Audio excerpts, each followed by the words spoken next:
Moonlight divides Chiron's life into three chapters: Little, Chiron, and Black. On the surface, each chapter introduces what appears to be a different character. Well, in reality, Jenkins presents three versions of the same person shaped by different stages of survival. As Little, Chiron is quiet, observant, and constantly under attack by forces he cannot fully understand.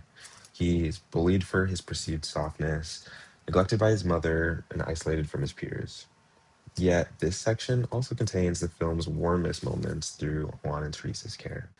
The second chapter presents adolescence as a battlefield. As Chiron's peers begin experimenting with identity, sex, and masculinity, he finds himself increasingly trapped between who he is and who the world demands he become.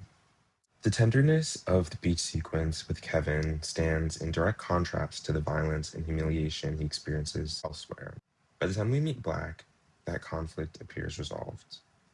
He's transformed himself into a hypermasculine image of strength and control. Gold grills, muscles, drugs, and intimidation have replaced the vulnerability we once knew. Yet, Moonlight slowly reveals that this identity is not a destination, it is armor.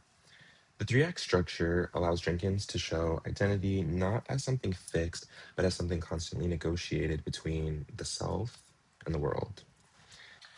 For me, personally, that negotiation felt painfully familiar.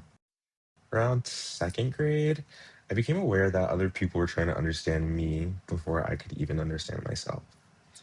Boys began speculating about my identity, discussing me publicly, assigning labels to me, and turning me into a conversation I was never invited to participate in. The strange thing is, I wasn't confused about myself yet. They were. But eventually, other people's perceptions became louder than my own voice. Like Chiron, I built walls I didn't even know how to break down.